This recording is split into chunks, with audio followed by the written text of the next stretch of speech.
നമസ്കാരം. നേരം വൈകുന്നേരത്തിലേക്ക് എല്ലാ പ്രേക്ഷകരെയും സ്വാഗതം ചെയ്യുന്നു. നോക്കാം, ഇപ്പോൾ ഏറ്റവും ഒടുവിൽ വരുന്ന വാർത്തയനുസരിച്ച് മുതിർന്ന കോൺഗ്രസ് നേതാവ് പി തങ്കച്ചൻ അന്തരിച്ചിരിക്കുകയാണ്. അദ്ദേഹത്തിന്റെ മരണവാർത്തയിലേക്കാണ് നമ്മൾ ആദ്യം പോകുന്നത്.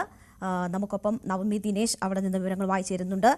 അദ്ദേഹം കുറച്ച് ദിവസങ്ങളായി ശ്വാസകോശ അണുബാധയെ തുടർന്ന് ചികിത്സയിലായിരുന്നു. ആലുവയിലെ സ്വകാര്യ ആശുപത്രിയിലാണ് അദ്ദേഹത്തിന്റെ അന്ത്യം സംഭവിച്ചത്. സംസ്കാരം മറ്റന്നാൾ നടക്കും എന്ന വിവരമാണ് ഇപ്പോൾ വരുന്നത്.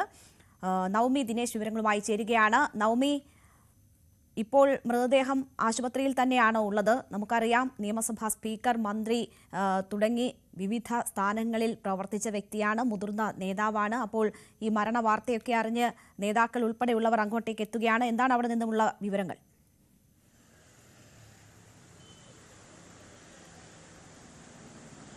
രണിക, ഓഗസ്റ്റ് 15-ാം തീയതിയായിരുന്നു പി തങ്കച്ചനെ വാർദ്ധക്യ സഹജമായ അസുഖങ്ങളെ തുടർന്ന് ആശുപത്രിയിൽ പ്രവേശിപ്പിച്ചത്. ആലുവ രാജഗിരി ആശുപത്രിയിലായിരുന്നു. തുടർന്ന് ഇന്നു വരെയുള്ള ദിവസങ്ങളിൽ അദ്ദേഹം അവിടെ തന്നെ ചികിത്സയിലായിരുന്നു. പിന്നീട് അസുഖം രൂക്ഷമായതിനെ തുടർന്ന് ഇന്ന് വൈകുന്നേരം 4:30 അദ്ദേഹത്തിന്റെ മരണം സ്ഥിരീകരിക്കുന്നത്. അദ്ദേഹം തുടർച്ചയായുള്ള ദിവസങ്ങളിലെല്ലാം തന്നെ വെന്റിലേറ്ററിൽ ചികിത്സയിലായിരുന്നു. എന്തായാലും അദ്ദേഹത്തിന്റെ മരണ വാർത്ത 4:30 ആശുപത്രിയിൽ നിന്നും അറിയിക്കുന്നത്. മൃതദേഹം രാജഗിരി ആശുപത്രിയിലേക്കിലെ മോർച്ചറിയിലേക്ക് തന്നെ അല്പസമയത്തിനുള്ളിൽ മാറ്റും. അതിനുശേഷം മറ്റന്നാളായിരിക്കും സംസ്കാരം. പെരുമ്പാവൂരാണ് സംസ്കാരം എന്നാണ് കുടുംബം അറിയിച്ചിരിക്കുന്നത്. ഇന്ന് അല്പസമയത്തിനുള്ളിൽ തന്നെ മൃതദേഹം മോർച്ചറിയിലേക്ക് മാറ്റും എന്നുകൂടിയാണ് അറിയാൻ സാധിക്കുന്നത്. എന്തായാലും ഏറെ നാളായി അസുഖത്തെ തുടർന്ന്, വാർദ്ധക്യ സഹജമായ അസുഖങ്ങളെ തുടർന്ന് അദ്ദേഹം ചികിത്സയിലായിരുന്നു. പിന്നീട് അണുബാധ ബാധിച്ചതിനെ തുടർന്നാണ് വെന്റിലേറ്ററിലേക്ക് മാറ്റുകയും ഇപ്പോൾ അദ്ദേഹത്തിന്റെ അന്ത്യം വാർത്ത പുറത്തു വരികയും ചെയ്തിരിക്കുന്നത്. 2004 മുതൽ 2018 വരെ തുടർച്ചയായി 14 വർഷം UDF കൺവീനർ ആയിരുന്നു പി തങ്കച്ചൻ. അദ്ദേഹം മന്ത്രിയായും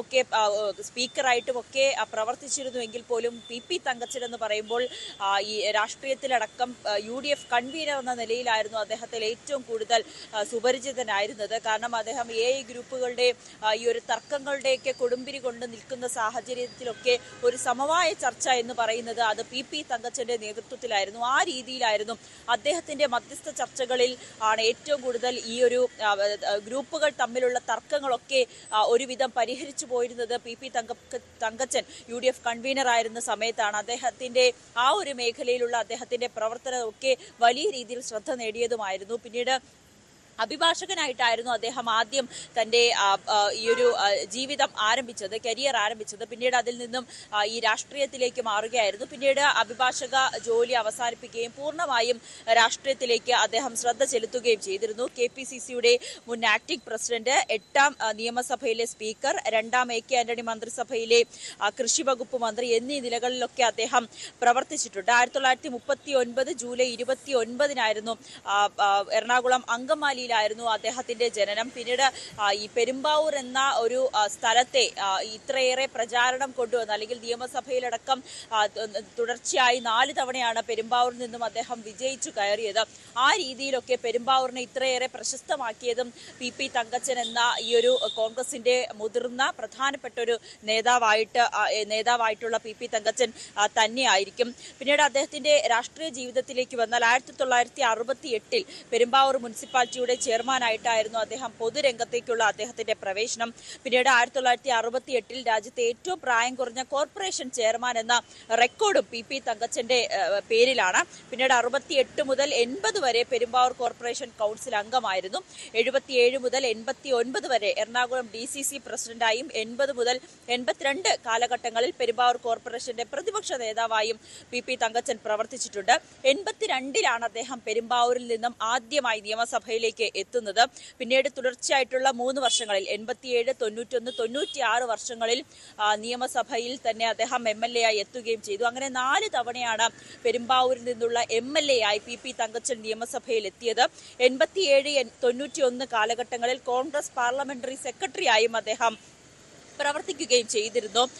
പിന്നീട് 2001 അദ്ദേഹം വീണ്ടും നിയമസഭയിലേക്ക് പെരുമ്പാവൂരിൽ നിന്ന് മത്സരിച്ചുവെങ്കിലും CPM-ലെ രാജു പോളിനോട് പരാജയപ്പെടുകയായിരുന്നു. 2006 നിയമസഭാ തിരഞ്ഞെടുപ്പിൽ കുന്നത്ത് നാട്ടിൽ നിന്നായിരുന്നു പിന്നീട് അദ്ദേഹം മത്സരിച്ചത്. അവിടെയും അദ്ദേഹത്തിന് പരാജയം ഏറ്റുവാങ്ങേണ്ടി വന്നു. 91-95 കരുണാകരൻ മന്ത്രിസഭയിൽ സ്പീക്കറായും 95-96 AK ആന്റണി മന്ത്രിസഭയിലെ കൃഷി വകുപ്പ് മന്ത്രിയുമായിട്ടായിരുന്നു അദ്ദേഹം പ്രവർത്തിച്ചത്. 96-2001 നിയമസഭയിൽ പ്രതിപക്ഷത്തിന്റെ ചീഫ് വിപ്പായും PP തങ്കച്ചൻ പ്രവർത്തിച്ചിരുന്നു. അങ്ങനെ കോൺഗ്രസ് രാഷ്ട്രീയത്തിന്റെ പ്രധാനപ്പെട്ട മാറ്റി നിർത്താൻ കഴിയാത്ത ഒരു നേതാവ് തന്നെയായിരുന്നു PP തങ്കച്ചൻ. അദ്ദേഹത്തിന്റെ വിയോഗത്തെ ഏറെ ദുഃഖത്തോടെയാണ് പാർട്ടി അംഗങ്ങൾ നോക്കിക്കാണുന്നത്. പക്ഷെ അദ്ദേഹം ദീർഘനാളായ അസുഖത്തെ തുടർന്ന് ആലുവ രാജഗിരി ആശുപത്രിയിൽ ചികിത്സയിലുമായിരുന്നു. അതിനെ തുടർന്ന് ഇന്ന് 4:30 അദ്ദേഹത്തിന്റെ മരണം സ്ഥിരീകരിക്കുന്നത്.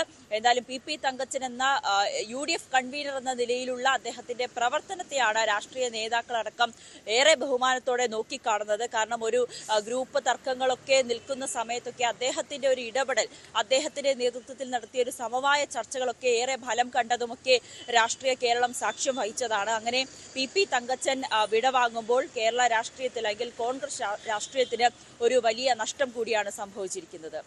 തീർച്ചയായും അങ്ങനെ കോൺഗ്രസിനെ സംബന്ധിച്ച് വളരെ പ്രധാനപ്പെട്ട റോളുകൾ ഉണ്ടായിരുന്ന, ഒപ്പം തന്നെ ഗ്രൂപ്പിനും മറ്റും അതീതമായി എല്ലാവരോടും സൗഹൃദവും ഒക്കെ സൂക്ഷിച്ചിരുന്ന പ്രധാനപ്പെട്ട ഒരു നേതാവാണ് വിട പറയുന്നത്. ഇപ്പോൾ പ്രമുഖ നേതാക്കൾ ഉൾപ്പെടെ ഈ വിവരം മരണവാർത്ത അറിഞ്ഞ് അതിനോട് പ്രതികരിക്കുകയാണ്. പ്രതിപക്ഷ നേതാവ് VD സതീശന്റെ പ്രതികരണത്തിലേക്ക്. രോഗബാധിതനായി ആശുപത്രിയിൽ കിടക്കുകയായിരുന്നു. ഗുരുതരമായ ഒരു സ്ഥിതിവിശേഷമായിരുന്നു ഇന്നെല്ലാം ഞങ്ങൾ ബന്ധപ്പെടുമ്പോൾ. എങ്കിലും അദ്ദേഹത്തിന്റെ വേർപാട് ഒരുപാട് വേദന ഉളവാക്കുന്നു. ഞങ്ങൾക്കെല്ലാം വളരെ വിദ്യാർത്ഥിയായിരിക്കുന്ന കാലം മുതൽ, KSU പ്രവർത്തകരായിരിക്കുന്ന കാലം മുതൽ ഏറ്റവും അടുത്ത് ബന്ധമുണ്ടായിരുന്ന, പിതൃതുല്യനായിരുന്ന ഒരാളായിരുന്നു തങ്കച്ചൻ സാർ. എറണാകുളം ജില്ലാ കോൺഗ്രസ് കമ്മിറ്റിയുടെ പ്രസിഡന്റും നിരവധി പ്രാവശ്യം പെരുമ്പാവൂരിൽ നിന്ന് MLA-യും മന്ത്രിയും സ്പീക്കറും അതുപോലെ UDF-ന്റെ കൺവീനറും KPCC-യുടെ പ്രസിഡന്റും ഒക്കെയായി കോൺഗ്രസിന്റെയും UDF-ന്റെയും തലപ്പത്ത് വളരെ സൗമ്യമായ പെരുമാറ്റത്തോടുകൂടി നിലനിന്നിരുന്ന എല്ലാവർക്കും പ്രിയങ്കരനായ രാഷ്ട്രീയ നേതാവായിരുന്നു അദ്ദേഹം. രാജ്യത്ത് തന്നെ ഏറ്റവും നേരത്തെ നവമി സൂചിപ്പിച്ചതുപോലെ തന്നെ ഏറ്റവും പ്രായം കുറഞ്ഞ നഗരസഭാ ചെയർമാനായി അദ്ദേഹം 68-ൽ പെരുമ്പാവൂർ നഗരസഭാ ചെയർമാനായി സ്ഥാനമേൽക്കുമ്പോൾ അദ്ദേഹം രാജ്യത്ത് തന്നെ ഏറ്റവും പ്രായം കുറഞ്ഞ നഗരസഭാ ചെയർമാനായിരുന്നു. അഭിഭാഷകനായി കരിയർ തുടങ്ങിയ PP തങ്കച്ചൻ പിന്നീടാണ് രാഷ്ട്രീയ വഴിയിലേക്ക് നീങ്ങുന്നത്. നേരത്തെ സൂചിപ്പിച്ചതുപോലെ തന്നെ ഏറെ നാൾ UDF കൺവീനർ സ്ഥാനം അദ്ദേഹം അലങ്കരിച്ചിരുന്നു. മുന്നണിയെ ഒരുമിച്ച് കൊണ്ടുപോകുന്നതിന് അദ്ദേഹത്തിന്റെ എല്ലാവരുമായുള്ള സൗഹൃദവും ഒപ്പം തന്നെ ഗ്രൂപ്പുകൾക്കും രാഷ്ട്രീയത്തിനും അതീതമായിട്ടുള്ള സൗഹൃദവും അത് നിലനിർത്തിക്കൊണ്ടുപോകാനുള്ള കഴിവുമൊക്കെ മുന്നണിയുടെ കൺവീനറായി തുടരുമ്പോൾ, ദീർഘകാലം തുടരുമ്പോൾ അത് മുന്നണിക്ക് വലിയ രീതിയിൽ ഗുണം ചെയ്തതാണ്. ഇപ്പോൾ PK കുഞ്ഞാലിക്കുട്ടി അദ്ദേഹത്തിന്റെ വിയോഗ വാർത്തയോട് പ്രതികരിക്കുന്നു. തങ്കച്ചൻ കേരളത്തെ സംബന്ധിച്ചിടത്തോളം വലിയ ഒരു നഷ്ടമാണ് അദ്ദേഹത്തിന്റെ വേർപാടിലൂടെ ഉണ്ടാക്കിയിരിക്കുന്നത്. കോൺഗ്രസിന്റെ അധ്യക്ഷൻ, അതുപോലെ തന്നെ നിയമസഭയിൽ തന്നെ ദീർഘകാലം ഞങ്ങളുടെയൊക്കെ ഏറ്റവും ആദരണീയനായ നിയമസഭാ സ്പീക്കർ എന്നുള്ള നിലയിൽ ഒക്കെ വലിയ ഒരു നിലവാരത്തിൽ വലിയ ബഹുമാനത്തോടു കൂടി പ്രവർത്തിച്ച ഒരു രാഷ്ട്രീയ നേതാവായിരുന്നു ശ്രീ തങ്കച്ചൻ. അദ്ദേഹം കേരളത്തെ സംബന്ധിച്ചിടത്തോളം ഒരുപാട് പദവികൾ വഹിച്ചു, ഒരുപാട് സ്ഥാനത്തിരുന്നു. അതിനേക്കാളൊക്കെ ഏറെ ജനഹൃദയത്തിൽ സ്ഥാനം പിടിച്ച ഒരു നേതാവായിരുന്നു. 1991-ലാണ് അദ്ദേഹം നിയമസഭാ സ്പീക്കറായി ചുമതലയേൽക്കുന്നത്. പ്രതിപക്ഷത്തിന്റെ പോലും പിന്തുണ നേടാൻ കഴിയുന്ന തരത്തിലുള്ള അദ്ദേഹത്തിന്റെ സഭയിലെ ഇടപെടലുകൾ ആ രീതിയിൽ പ്രശംസിക്കപ്പെട്ടതാണ്. അദ്ദേഹം കൃഷിമന്ത്രിയായി ചുമതലയേറ്റ കാലത്താണ് കർഷകർക്ക് സൗജന്യമായി വൈദ്യുതി നൽകുന്നതുൾപ്പെടെയുള്ള തീരുമാനങ്ങൾ, സുപ്രധാന തീരുമാനങ്ങൾ എടുത്തിട്ടുള്ളത്. എന്തായാലും കോൺഗ്രസിനെ സംബന്ധിച്ച് അവരുടെ പ്രധാനപ്പെട്ട ഒരു മുഖമാണ് നഷ്ടമാകുന്നത്. അതുമായി ബന്ധപ്പെട്ടുള്ള പ്രതികരണങ്ങളും ഒപ്പം തന്നെ ഓർമ്മ പുതുക്കൽ ഒക്കെ നടത്തുകയാണ് നേതാക്കൾ. എന്തായാലും സംസ്കാരം മറ്റന്നാൾ നടക്കും. നവമി ദിനേശാണ് വാർത്തയുടെ വിശദാംശങ്ങൾ നൽകിയത്. ഇനി നമുക്ക് ഫോക്കസ് വാർത്തകളിലേക്ക് നോക്കാം.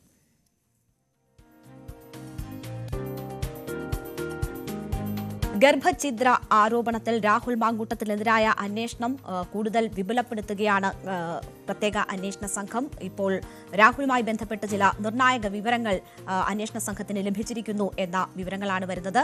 ഈ രാഹുൽ മാങ്കൂട്ടത്തിലുമായി ബന്ധപ്പെട്ട് ഉയർന്ന പരാതികളിൽ നമ്മളെ ഏറ്റവും അധികം ഞെട്ടിച്ചത് ഗർഭഛിദ്രത്തിന് നിർബന്ധിക്കുന്ന വീഡിയോ ശബ്ദ സന്ദേശങ്ങളാണ്. അപ്പോൾ ഫോൺ കോളിൽ ഭീഷണിയുടെ രൂപത്തിലും മറ്റുമൊക്കെ ഗർഭഛിദ്രത്തിന് യുവതികളെ രാഹുൽ മാങ്കൂട്ടത്തിൽ നിർബന്ധിക്കുന്നത് നമ്മൾ കണ്ടതാണ്. ഭീഷണിയുടെ സ്വരം മുഴക്കുന്നത് നമ്മൾ കണ്ടതാണ്. എന്തായാലും ഈ ഗർഭഛിദ്രവുമായി ബന്ധപ്പെട്ടുള്ള കൂടുതൽ അന്വേഷണങ്ങൾ നടക്കുമ്പോൾ ഇരയായ യുവതികളിൽ ഒരാൾ അശാസ്ത്രീയമായ ഗർഭ ആലസിപ്പിക്കലിന് നിർബന്ധിതമായി എന്ന വാർത്തയാണ് വരുന്നത്. അത് 16 ആഴ്ച പിന്നിട്ട ശേഷമാണ് ഈ ഗർഭഛിദ്രത്തിന് നിർബന്ധിക്കപ്പെടുന്നത് ഈ പെൺകുട്ടി.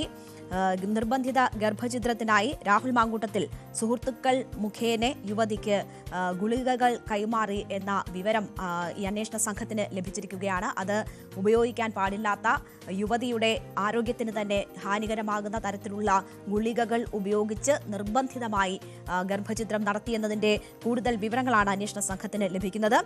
ഗുരുതര ആരോഗ്യ പ്രശ്നങ്ങൾ യുവതിക്ക് ഉണ്ടാക്കാൻ കഴിയുന്ന തരത്തിലുള്ള മരുന്നുകളാണ് സുഹൃത്തുക്കൾ മുഖേന രാഹുൽ മാങ്കൂട്ടത്തിൽ ഈ യുവതിക്ക് നൽകിയത് എന്നതാണ് മനസ്സിലാകുന്നത്. അതേ തുടർന്ന് യുവതിക്ക് ആരോഗ്യ പ്രശ്നങ്ങൾ ഉണ്ടാവുകയും തിരുവനന്തപുരത്തെ സ്വകാര്യ ആശുപത്രിയിൽ ചികിത്സയ്ക്ക് ഈ യുവതി വിധേയമായി എന്നതിന്റെയും വിവരങ്ങളാണ് വരുന്നത്. എന്തായാലും ഞെട്ടിക്കുന്ന വിവരങ്ങൾ തന്നെ അന്വേഷണ സംഘത്തിന് ലഭിക്കുകയാണ്. രാഹുൽ മാങ്കൂട്ടത്തിലുമായി ബന്ധപ്പെട്ട് നടക്കുന്ന അന്വേഷണങ്ങൾ രാഹുൽ മാങ്കൂട്ടത്തിന് കുരുക്ക് കൂടുതൽ മുറുങ്ങുന്നു എന്നതിലേക്ക് കാര്യങ്ങൾ എത്തിക്കുകയാണ്. രാഹുൽ മാങ്കൂട്ടത്തിന്റെ സഹായത്തിനായി ഇടപെട്ടിട്ടുള്ള സുഹൃത്തുക്കളെ സംബന്ധിച്ചുള്ള വിവരങ്ങളും അന്വേഷണ സംഘത്തിന് ലഭിച്ചിട്ടുണ്ട് എന്നതാണ് മനസ്സിലാകുന്നത്. അത് ഒരാൾ വ്യവസായിയാണ് എന്ന തരത്തിലുള്ള വിവരങ്ങളുണ്ട്. മറ്റ് ഒരു സുഹൃത്ത് ഈ ഫാർമസ്യൂട്ടിക്കൽ കമ്പനിയുമായി ബന്ധപ്പെട്ട് പ്രവർത്തിക്കുന്ന വ്യക്തിയാണ് എന്ന സംബന്ധിച്ചുള്ള സൂചനകളുണ്ട്. അപ്പോൾ ഇവരുമായി ബന്ധപ്പെട്ടൊക്കെയുള്ള കൂടുതൽ വിവരങ്ങൾ ലഭിക്കുകയാണ്. രാഹുൽ മാങ്കൂട്ടത്തിലുമായി ബന്ധപ്പെട്ട് ഈ യുവതികളെ നിർബന്ധിച്ച് ഗർഭഛിദ്രത്തിന് വിധേയമാക്കിയതുമായി ബന്ധപ്പെട്ടുള്ള കൂടുതൽ വിവരങ്ങൾ അന്വേഷണ സംഘത്തിന് ലഭിക്കുന്നു. അപ്പോൾ എന്താണ് അന്വേഷണ സംഘത്തിന്റെ ഇനിയുള്ള നീക്കങ്ങളെന്ന് നോക്കിയാൽ, ഈ ഡോക്ടറുടെ മൊഴിയെടുക്കാൻ അന്വേഷണ സംഘം തീരുമാനിക്കുന്നു. അതിനുള്ള നീക്കം അന്വേഷണ സംഘത്തിന്റെ ഭാഗത്തു നിന്നും ഉണ്ടാകുന്നു എന്നതാണ് നമുക്ക് ലഭിക്കുന്ന വിവരം. യുവതിയെ ചികിത്സിച്ച തിരുവനന്തപുരത്തെ ഡോക്ടറുടെ മൊഴിയെടുക്കാൻ അന്വേഷണ സംഘം നീക്കം തുടങ്ങിയിരിക്കുന്നു എന്ന വിവരമാണ് വരുന്നത്.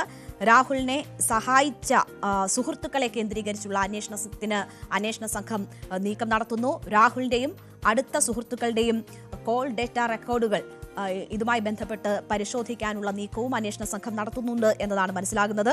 ഒപ്പം രാഹുൽ മാങ്കൂട്ടത്തിന്റെ സാമ്പത്തിക സ്ഥിതി സംബന്ധിച്ചുള്ള കൂടുതൽ പരിശോധനകളും അന്വേഷണ സംഘത്തിന്റെ ഭാഗത്തു നിന്നും ഉണ്ടാകും എന്നതാണ് മനസ്സിലാക്കുന്നത്. MLA ആയതിനു ശേഷം പോലും വലിയ രീതിയിൽ സാമ്പത്തിക നേട്ടം രാഹുൽ മാങ്കൂട്ടത്തിൽ പല വിധത്തിൽ ഉണ്ടാക്കിയിട്ടുണ്ട് എന്ന ആരോപണങ്ങളും സംശയങ്ങളും കൂടി ബലപ്പെടുന്നുണ്ട്. ആ സാഹചര്യത്തിലാണ് രാഹുൽ മാങ്കൂട്ടത്തിന്റെ സാമ്പത്തിക സ്ഥിതി, അതിലുണ്ടായിട്ടുള്ള മാറ്റങ്ങൾ സംബന്ധിച്ചുള്ള വിശദമായ പരിശോധനയ്ക്ക് കൂടി അന്വേഷണ സംഘം നീങ്ങുന്നത് എന്നതാണ് മനസ്സിലാക്കുന്നത്. എന്തായാലും ഈ കേസുമായി ബന്ധപ്പെട്ട് കൂടുതൽ പേരുടെ മൊഴി എടുക്കുകയാണ് അന്വേഷണ സംഘം. നമ്മൾ കഴിഞ്ഞ ദിവസം കണ്ടതാണ് രാഹുൽ മാങ്കൂട്ടത്തിന് എതിരായ പരാതികളിലും ഒപ്പം തന്നെ രാഹുൽ മാങ്കൂട്ടത്തിന് വേണ്ടി നൽകപ്പെട്ട പരാതികളിലും അതുമായി ബന്ധപ്പെട്ടുള്ള ആളുകളിൽ നിന്ന് അന്വേഷണ സംഘം വിവരങ്ങൾ തേടുന്നുണ്ട്. അതിന്റെ ഭാഗമായിട്ടാണ് അന്വേഷണ സംഘം ജീനയിൽ നിന്നും വിവരങ്ങൾ തേടിയിരിക്കുന്നത്. രാഹുൽ മാങ്കൂട്ടത്തിന് വേണ്ടി പരാതി നൽകിയ വ്യക്തിയാണ് ജീന. ഈ ജീനയുടെ കൂടുതൽ വിവരങ്ങൾ പുറത്തു വരുന്നു. ഈ ജീന ഒരു തട്ടിപ്പ് കേസിലെ പ്രതിയാണ് എന്നതുമായി ബന്ധപ്പെട്ടുള്ള വിവരങ്ങളാണ് വരുന്നത്. കാനഡയിൽ ജോലി വാഗ്ദാനം ചെയ്ത് 13 ലക്ഷം രൂപ തട്ടി എന്ന കേസിലെ പ്രതിയാണ് ഈ ജീന എന്നതാണ് ഇപ്പോൾ പുറത്തുവരുന്ന വിവരം. രാഹുൽ വിവാദത്തിൽ ഗൂഢാലോചന നടന്നു എന്ന ആരോപണം ഉന്നയിച്ചുകൊണ്ടാണ് ജീന ഈ പരാതി നൽകിയിരിക്കുന്നത്. ഈ അന്വേഷണ സംഘത്തിന് മുന്നിലുള്ള പരാതികളിൽ ചിലത് രാഹുൽ മാങ്കൂട്ടത്തിന് വേണ്ടി നൽകപ്പെട്ടിട്ടുള്ള പരാതിയാണ്. അതിൽ ഒന്നാണ് ഈ ജീന നൽകിയിരിക്കുന്ന പരാതി. അത് രാഹുൽ മാങ്കൂട്ടത്തിനെ കൊടുക്കാൻ വേണ്ടി ഗൂഢാലോചന നടന്നു എന്നതാണ്. VD സതീശനും രമേശ് ചെന്നിത്തലയും ചേർന്ന് ഗൂഢാലോചന നടത്തിയെന്ന ഒരു ആരോപണം ഉന്നയിക്കുന്നു എന്നതാണ് മനസ്സിലാക്കുന്നത്. പക്ഷേ ഈ വിവരങ്ങൾ മാധ്യമങ്ങളോട് ജീന നിഷേധിച്ചിട്ടുണ്ട്. താൻ നേതാക്കന്മാരുടെ പേര് പറഞ്ഞിട്ടില്ല എന്ന ഒരു കാര്യമാണ് പിന്നീട് മാധ്യമങ്ങൾക്ക് മുന്നിൽ ജീന വെളിപ്പെടുത്തിയത്. പക്ഷേ പേര് പറഞ്ഞുകൊണ്ട് തന്നെയാണ് ഈ കാര്യങ്ങൾ വ്യക്തമാക്കിയിട്ടുള്ളത് എന്നതാണ് വന്നിട്ടുള്ള വിവരം.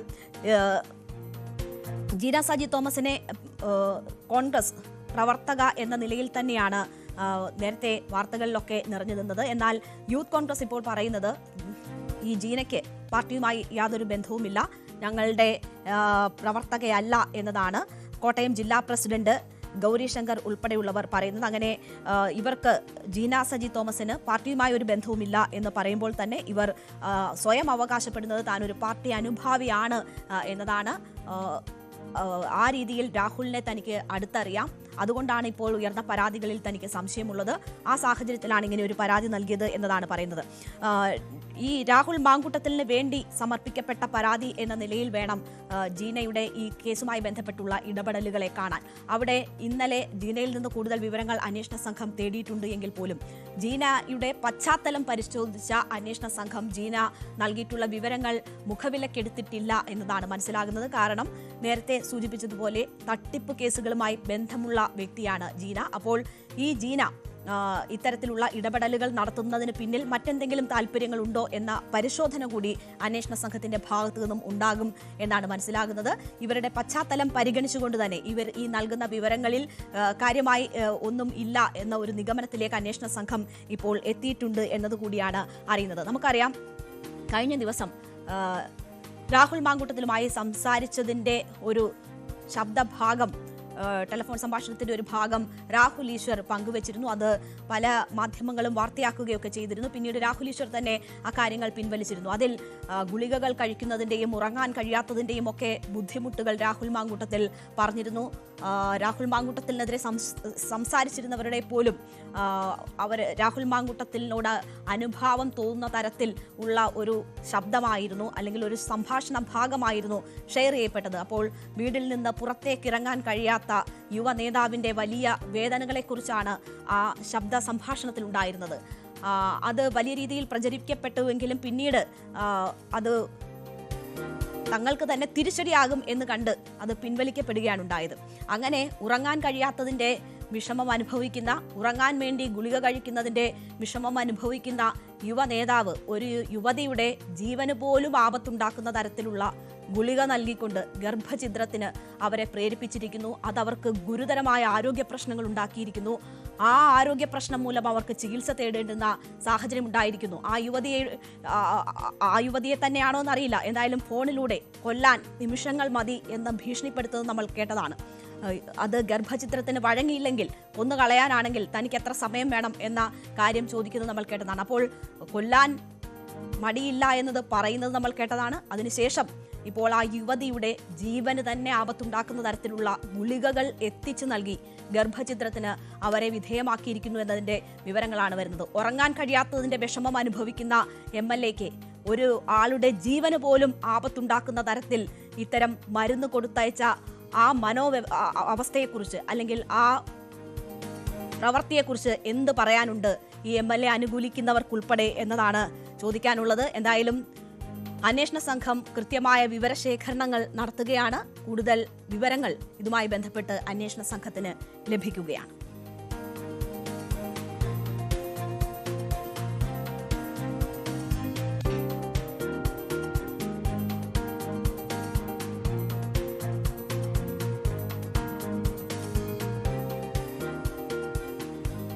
KT ജലീൽ MLAയും യൂത്ത് കോൺഗ്രസ് സംസ്ഥാന ജനറൽ സെക്രട്ടറി PK ഫിറോസും തമ്മിലുള്ള ഏറ്റുമുട്ടൽ അത് ഇന്നോ ഇന്നലെയോ തുടങ്ങിയതല്ല, കാലങ്ങളായി തുടരുന്നതാണ്. KT ജലീലിന് MLA സ്ഥാനം രാജിവെക്കേണ്ടുന്ന സാഹചര്യം സൃഷ്ടിച്ച വിഷയങ്ങളുമായി ബന്ധപ്പെട്ടൊക്കെ PK ഫിറോസ് എടുത്ത നിലപാടുകൾ നമുക്കറിയാം.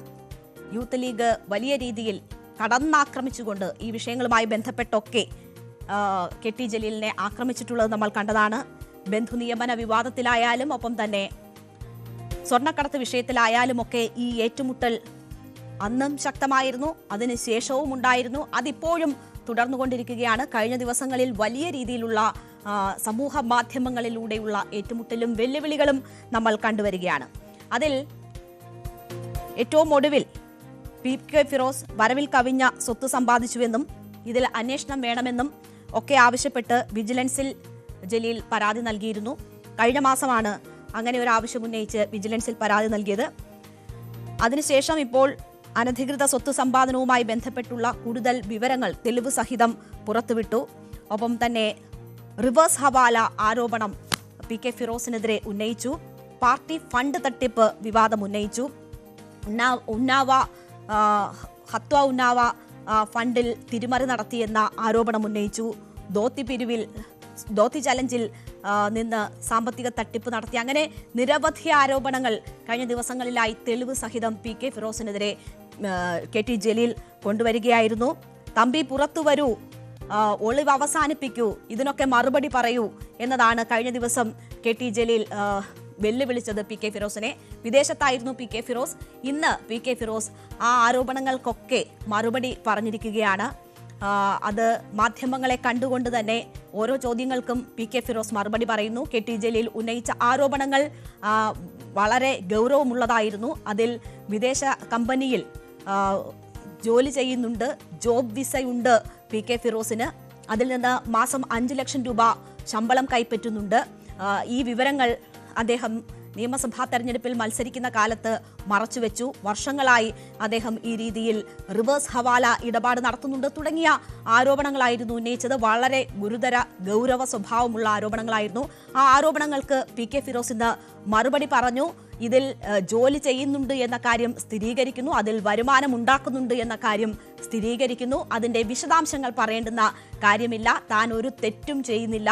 ബോധ്യപ്പെടുത്തേണ്ടവരെ തന്റെ വരുമാനം സംബന്ധിച്ച് ബോധ്യപ്പെടുത്തുന്നുണ്ട്. ഇൻകം ടാക്സ് അധികൃതരെ അത് ബോധ്യപ്പെടുത്തിയാണ് മുന്നോട്ട് പോകുന്നത്. പാർട്ടിക്ക് ഇതുമായി ബന്ധപ്പെട്ടുള്ള കാര്യങ്ങൾ അറിയാം.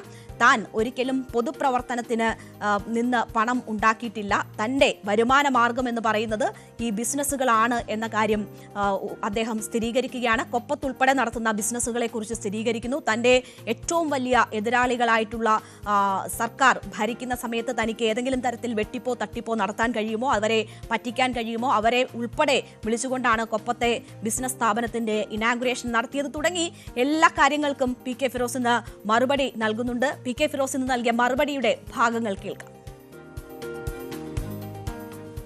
അദ്ദേഹം മന്ത്രിയായിരിക്കുന്ന സമയത്ത് നടത്തിയിട്ടുള്ള വളരെ ഗുരുതരമായ ഒരു അഴിമതി പിടിക്കപ്പെടാൻ പോകുന്നു, അത് പുറത്തു വരാൻ പോകുന്നു എന്നതിൻ്റെ വെപ്രാളത്തിലാണ് അദ്ദേഹം ഇപ്പോൾ എനിക്കെതിരെ നിരന്തരമായ ആക്ഷേപങ്ങൾ ഉന്നയിച്ചുകൊണ്ടിരിക്കുന്നത്. ഈ അഴിമതി കൂടി പുറത്തു വന്നാൽ തലയിൽ മുണ്ടിട്ട് നടക്കേണ്ടി വരുമോ എന്ന ഭീതി, വെപ്രാളം, അതാണ് ഇപ്പോൾ അദ്ദേഹത്തിന് പിടികൂടിയിരിക്കുന്നത്. ഒരു മനുഷ്യന് വെപ്രാളം വരുമ്പോൾ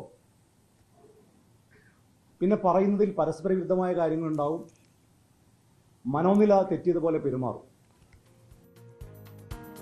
എന്തായാലും ദുബായിലെ കമ്പനിയിൽ നിന്ന് ശമ്പളം പറ്റുന്നു എന്ന വിവരമാണ് KT ജലീൽ പുറത്തുവിട്ടതെങ്കിൽ, അവിടെ ജോബ് വിസയുണ്ട് എന്ന വിവരമാണ് പുറത്തുവിട്ടതെങ്കിൽ, അമേരിക്കയിലും UK യിലും ഒക്കെ ജോബ് വിസയുണ്ട് എന്നും അവിടെയൊക്കെ ബിസിനസ് ഉണ്ട് എന്ന തുറന്നു പറച്ചിൽ കൂടി പി കെ ഫിറോസിന്റെ ഭാഗത്തു നിന്നും ഉണ്ടാകുന്നുണ്ട്. മറ്റൊരു ആരോപണം ഈ ദുബായിലെ ബിസിനസ്സുമായി ബന്ധപ്പെട്ട് KT ജലീൽ ഉയർത്തിയത്, പി കെ ഫിറോസും മറ്റ് 3 മാനേജർമാരുമാണ് ആ കമ്പനിക്കുള്ളത്. ഒരു തൂപ്പുകാരി പോലും വേണ്ടേ, എന്താണ് അവിടെ നടക്കുന്ന പ്രവർത്തനം തുടങ്ങിയ കാര്യങ്ങൾ ചോദിച്ചിരുന്നു. പക്ഷേ അതുമായി ബന്ധപ്പെട്ടുള്ള കാര്യങ്ങളിൽ വ്യക്തത വരുത്താൻ പി കെ ഫിറോസ് തയ്യാറായിട്ടില്ല. അങ്ങനെ ആരോപണങ്ങൾ ഒരു പരിധിവരെ ശരിവെച്ചുകൊണ്ടും അത് ആരോപണങ്ങളല്ല യാഥാർത്ഥ്യങ്ങളാണ് എന്ന് പറഞ്ഞുകൊണ്ടും ഒപ്പം തന്നെ ഇതിൽ എന്താണ് തെറ്റ് എന്ന മറുചോദ്യം ഉന്നയിച്ചുകൊണ്ടുമാണ് പി കെ ഫിറോസ് സംസാരിച്ചത്. മാത്രവുമല്ല KT ജലീൽ ഇപ്പോൾ ആരോപണങ്ങൾ ഉയർത്തുന്നത് മറ്റു ചില തെളിവുകൾ അദ്ദേഹത്തിനെതിരെ പുറത്തു വരാൻ ഇരിക്കുന്നു, താൻ അത് പുറത്തുവിടും എന്ന സാഹചര്യം മനസ്സിലാക്കിക്കൊണ്ടാണ് തനിക്കെതിരെ എങ്ങനെ ഉണ്ടയില്ല വെടി വെക്കുന്നത് എന്ന തരത്തിലുള്ള പ്രതികരണവും KT ജലീലിന്റെ പി കെ ഫിറോസിന്റെ ഭാഗത്തു നിന്നും ഉണ്ടായി. എന്തായാലും KT ജലീൽ ഈ ആരോപണങ്ങൾക്ക് ശേഷം മാധ്യമങ്ങളോട് പ്രതികരിച്ചിരുന്നു. അദ്ദേഹം പറയുന്നത് താൻ പറഞ്ഞ കാര്യങ്ങൾ എന്തായാലും ശരിവെക്കുന്ന തരത്തിലാണ് പി കെ ഫിറോസ് ഇപ്പോൾ കാര്യങ്ങൾ അവതരിപ്പിച്ചിരിക്കുന്നത് എന്നതാണ്. താൻ ചോദിച്ച കാര്യങ്ങളിൽ മറുപടി പറയാതെ വിട്ട ഭാഗങ്ങൾക്ക് കൂടി മറുപടി നൽകണം എന്ന കാര്യം KT ജലീൽ വിശദീകരിക്കുകയാണ്. എന്തായാലും വലിയ ഗുരുതരമായ ആരോപണങ്ങളാണ് KT ജലീൽ കഴിഞ്ഞ ദിവസങ്ങളിൽ പി കെ ഫിറോസിനെതിരെ ഉയർത്തിയത്. അതിൽ റിവേഴ്സ് ഹവാല ഉൾപ്പെടെയുള്ള ആരോപണങ്ങൾ ഉണ്ടായിരുന്നു.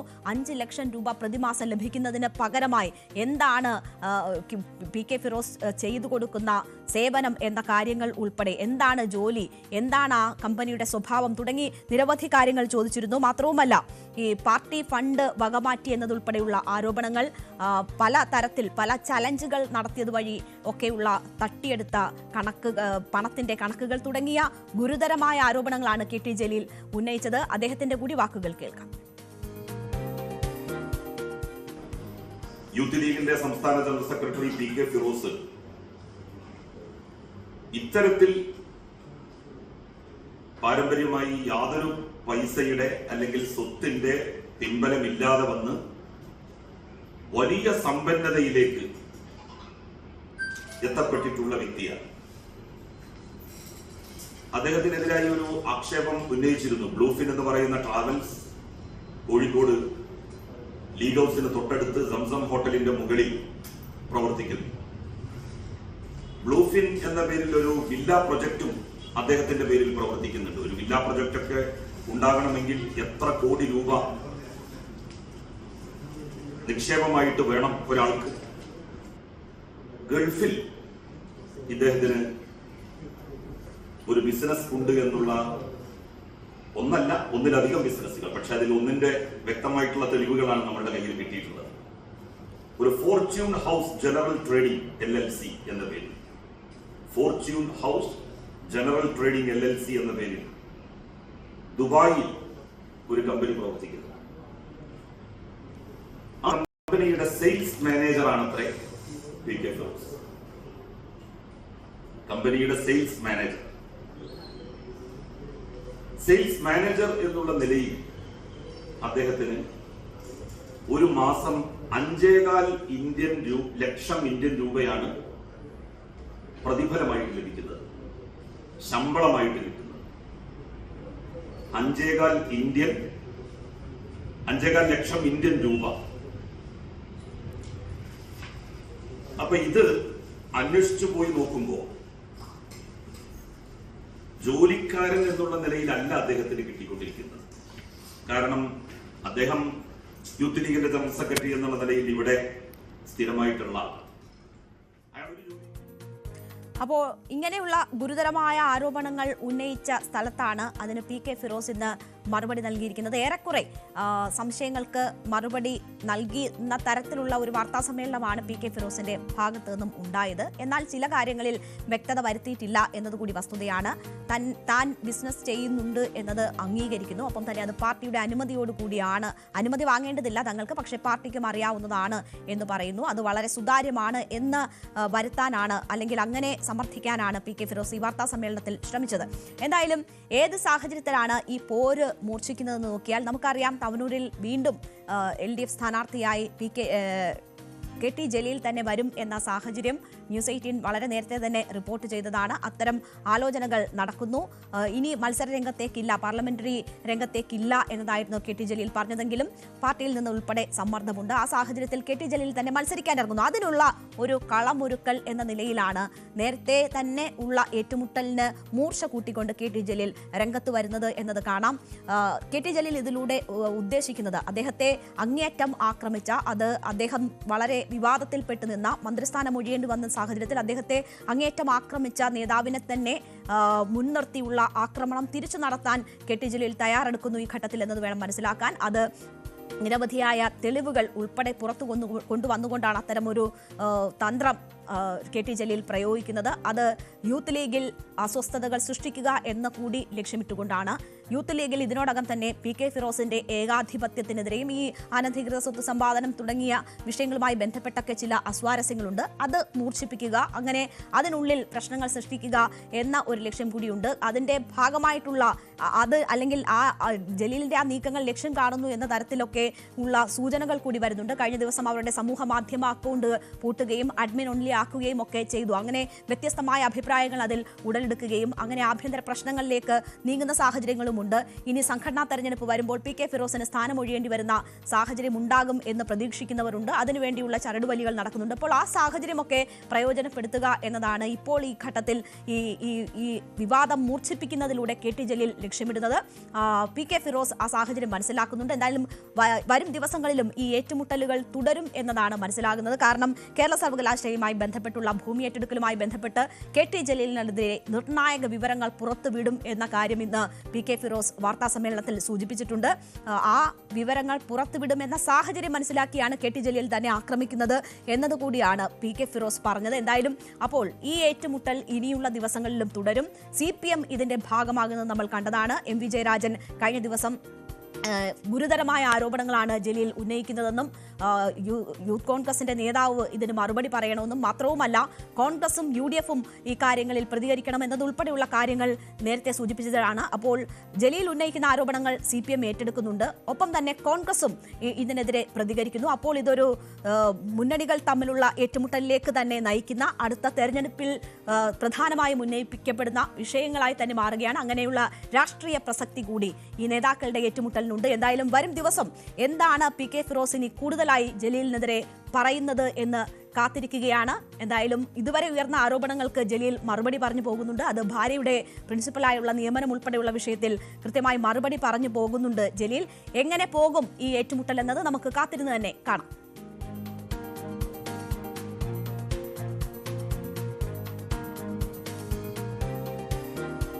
ഇന്ന് ന്യൂസ് 18നോട് മനാഫ് സംസാരിച്ചിരുന്നു. നമുക്കറിയാം ധർമ്മസ്ഥലയിൽ വലിയ ദുരൂഹതകൾ ഉണ്ടായിരുന്നു. പക്ഷേ SITയുടെ നീക്കങ്ങൾ ഒരു ഘട്ടത്തിലെത്തി നിൽക്കുമ്പോൾ അതിനെതിരെ ഡി ഗ്യാങ് രംഗത്ത് വരുന്നു. പിന്നാലെ SITയുടെ പ്രവർത്തനങ്ങൾ തന്നെ സ്തംഭിക്കുന്ന തരത്തിലേക്ക് പോകുന്നു. ഈ ആരോപണങ്ങൾ ഉന്നയിച്ചവർ തന്നെ സംശയനിഴലിലാകുന്നു.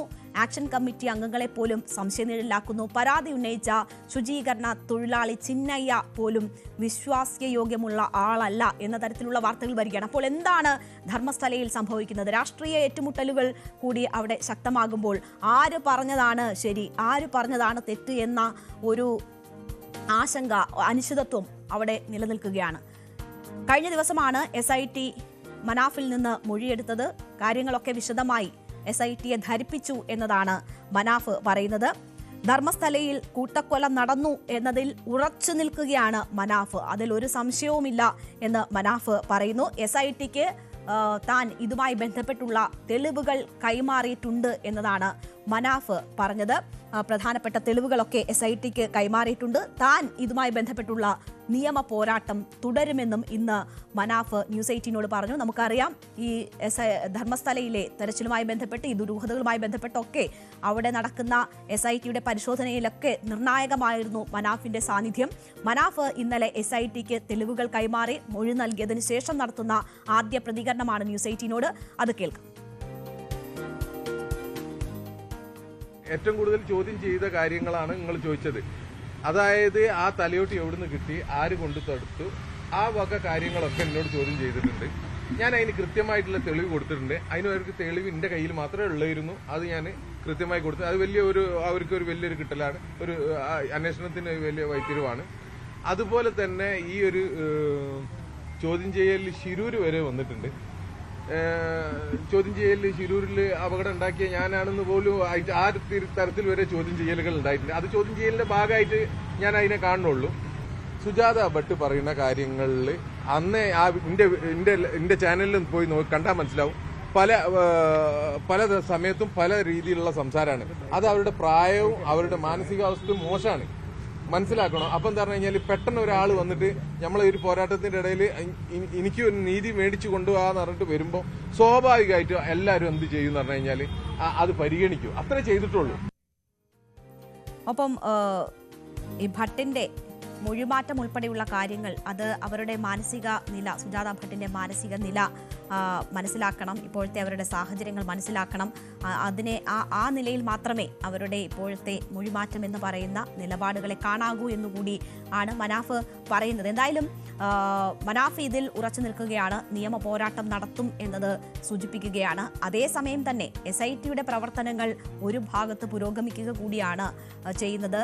ബംഗ്ലാഹുഡിയിലാണ് നമ്മൾ നേരത്തെ ബംഗ്ലഗുഡെ അവിടെയാണ് നേരത്തെ നിർണായകമായി തെരച്ചിലിൽ ചില അസ്ഥികൂടങ്ങൾ കണ്ടെടുത്തത്. ആ ഭാഗം കേന്ദ്രീകരിച്ച് SIT വീണ്ടും പരിശോധനകൾ നടത്തുകയാണ്. അവിടെ നിന്ന് മന്ത്രവാദത്തിന് ഉപയോഗിക്കുന്നു എന്ന് സംശയിക്കുന്ന ചില വസ്തുക്കൾ SITയുടെ പരിശോധനയിൽ കണ്ടെത്തിയിട്ടുണ്ട്.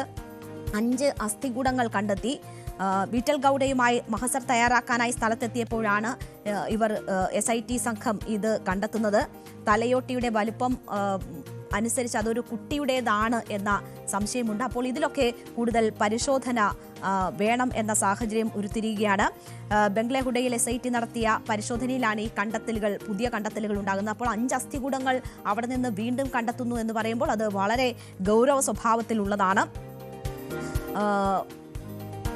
മുൻ ശുചീകരണ തൊഴിലാളി ചിന്നയ്യ കോടതിയിൽ ഹാജരാക്കിയ തലയോട്ടിയുമായി ബന്ധപ്പെട്ട മഹസർ തയ്യാറാക്കാനായിട്ടാണ് SIT ഈ സ്ഥലത്തെത്തിയത്. അവിടെ അതിൻ്റെ പ്രവർത്തനങ്ങളുമായി ബന്ധപ്പെട്ടെത്തുമ്പോഴാണ് ഈ കൂടുതൽ വിവരങ്ങൾ, ഏതാണ്ട് 5 മൃതദേഹാവശിഷ്ടങ്ങൾ ലഭിക്കുന്നത്. ഇപ്പോൾ 5 അസ്ഥികൂടങ്ങൾ പിന്നെയും കണ്ടെത്തുന്നു അതേ സ്ഥലത്ത് നിന്ന് എന്ന് പറയുമ്പോൾ വളരെ ഗൗരവം അതിനുണ്ട്. വസ്ത്രങ്ങൾക്കൊപ്പം തന്നെ മന്ത്രവാദത്തിന് ഉപയോഗിച്ചു എന്ന് പറയുന്ന തരത്തിലുള്ള അവശിഷ്ടങ്ങൾ കൂടി അതിനോടൊപ്പം കിട്ടുമ്പോൾ വീണ്ടും ധർമ്മസ്ഥലയുമായി ബന്ധപ്പെട്ട് ദുരൂഹതകൾ ഉയരുകയാണ്. ബംഗ്ലഗുഡെ എന്ന് പറയുന്ന ഈ സ്ഥലം പ്രത്യേകിച്ചും അവിടെ നിന്ന് ഏതാണ്ട് 10ഓളം മൃതദേഹ അവശിഷ്ടങ്ങൾ ഇതിനോടകം കിട്ടിയെന്ന് പറയുമ്പോൾ ആ സ്ഥലം വളരെ ദുരൂഹതകൾ ഒളിപ്പിക്കുന്ന സ്ഥലം എന്ന് വേണം മനസ്സിലാക്കാൻ. അപ്പോൾ ഇത് ഏതെങ്കിലും ഘട്ടത്തിൽ അവസാനിപ്പിച്ച് പോകാൻ കഴിയുന്ന ഒരു സാഹചര്യം SITയെ സംബന്ധിച്ച് ഇപ്പോഴില്ല എന്നുകൂടി മനസ്സിലാക്കണം. കാരണം നേരത്തെ കണ്ടെത്തിയ മൃതദേഹ അവശിഷ്ടങ്ങളുണ്ട്.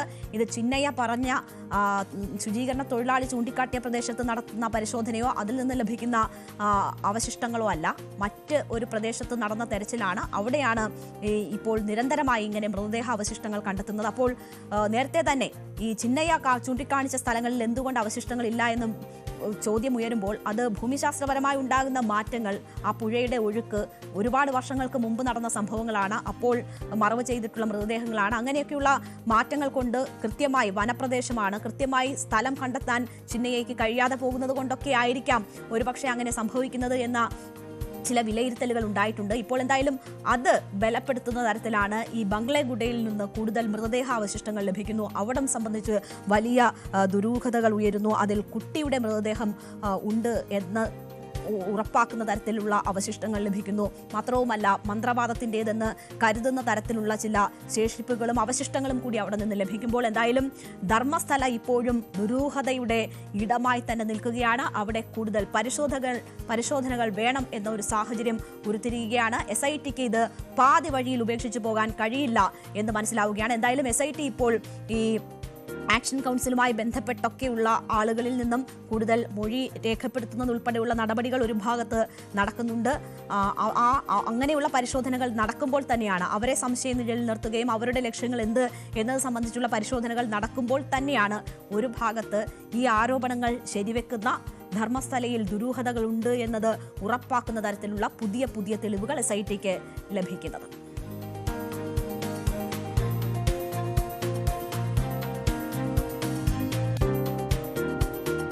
ലോകത്തെ തന്നെ നടുക്കിയ വേൾഡ് ട്രേഡ് സെന്റർ ആക്രമണത്തിന് 24 വർഷം പൂർത്തിയാവുകയാണ്.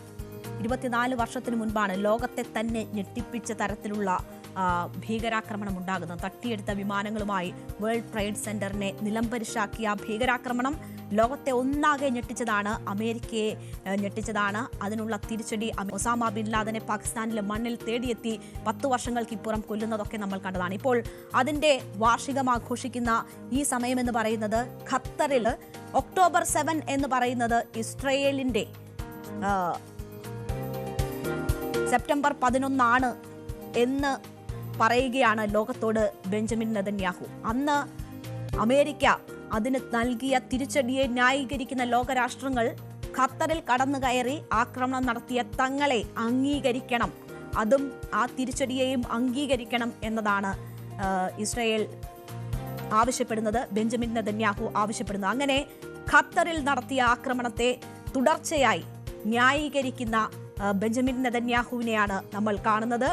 അങ്ങനെ ദോഹയിൽ ഹമാസിന് താവളമൊരുക്കിയാൽ ഇനിയും ആക്രമിക്കാൻ മടിക്കില്ല എന്നുകൂടി ബെഞ്ചമിൻ നെതന്യാഹു പറയുന്നു. അപ്പോൾ തങ്ങൾ ഒരു തെമ്മാടി രാഷ്ട്രമാണ് എന്നത് ആവർത്തിച്ച് ലോകത്തോട് വിളിച്ചു പറയുകയാണ്. നമുക്കറിയാം ഖത്തറിന്റെ പരമാധികാരത്തെ മറികടന്നുകൊണ്ട്, എല്ലാ രാജ്യാന്തര നിയമങ്ങളെയും മറികടന്നുകൊണ്ട് ഖത്തറിന്റെ ഉള്ളിൽ ആക്രമണം നടത്തിയത് ഇസ്രയേലാണ്. ലോകരാഷ്ട്രങ്ങൾ അതിനെ ശക്തമായ ഭാഷയിൽ അപലപിക്കുന്നു. ഖത്തർ അതിനെ ശക്തമായ ഭാഷയിൽ അപലപിക്കുന്നു. എല്ലാ വിധത്തിലും തിരിച്ചടിക്കുമെന്ന സന്ദേശം നൽകുന്നു. അറബ് രാഷ്ട്രങ്ങളെല്ലാം ഒറ്റക്കെട്ടായി ഇതിനെതിരെ രംഗത്ത് വരുന്നതാണ് നമ്മൾ കണ്ടത്. അറബ് രാഷ്ട്രങ്ങൾ, അമേരിക്കയുടെ തന്നെ സഖ്യരാഷ്ട്രങ്ങളായ GCC രാഷ്ട്രങ്ങൾ എല്ലാം ഒന്നിച്ചു നിന്ന് ഇതിനെതിരെ പോരാടുമ്പോൾ അവരെയൊക്കെ വെല്ലുവിളിക്കുന്ന സമീപനം ഇസ്രയേൽ സ്വീകരിക്കുന്നു. നമുക്കറിയാം കഴിഞ്ഞ ദിവസം ട്രംപ് തന്നെ ഇസ്രയേലിനെ തള്ളിപ്പറഞ്ഞതാണ്. തങ്ങൾ അറിഞ്ഞിട്ടില്ല ഈ ആക്രമണം എന്നത് പറഞ്ഞതാണ്. ഇസ്രയേലിന്റെ സ്വയം തീരുമാനപ്രകാരം നടത്തിയ ആക്രമണമെന്ന് ട്രംപ് പറഞ്ഞതാണ്. ബെഞ്ചമിൻ നെതന്യാഹു നടത്തിയ ആക്രമണമെന്ന് ട്രംപ് പറഞ്ഞതാണ്. ട്രംപ് അങ്ങനെ കൈയൊഴിയുന്നത് നമ്മൾ കണ്ടതാണ്. അതിനുശേഷവും ഇപ്പോൾ അതിനുള്ള പരോക്ഷ മറുപടി എന്ന് തോന്നിപ്പിക്കുന്ന തരത്തിൽ ഇസ്രയേൽ നിലപാട് സ്വീകരിച്ചിരിക്കുന്നു. അമേരിക്കയ്ക്ക് സെപ്റ്റംബർ 11 ആക്രമണത്തിന് പകരം വീട്ടാൻ കഴിയുമെങ്കിൽ അതേ നിലയിൽ ഒക്ടോബർ 7 ആക്രമണത്തിന് പകരം വീട്ടാനുള്ള അവകാശം ഇസ്രയേലിനുണ്ട് എന്ന് ട്രംപിന് പരോക്ഷ മറുപടി കൂടി നൽകുകയാണ് ബെഞ്ചമിൻ നെതന്യാഹു. എന്തായാലും തങ്ങളാണ് ആക്രമണം നടത്തിയതെന്ന് കഴിഞ്ഞ ദിവസം വ്യക്തമാക്കിയിരുന്നു. അത് തങ്ങളുടെ തീരുമാനമാണ് എന്ന് വ്യക്തമാക്കിയിരുന്നു. ഇനിയും ആക്രമണം നടത്തുമെന്ന ഭീഷണിയാണ് ബെഞ്ചമിൻ നെതന്യാഹുവിന്റെ ഭാഗത്തു നിന്നും ഉണ്ടാകുന്നത്.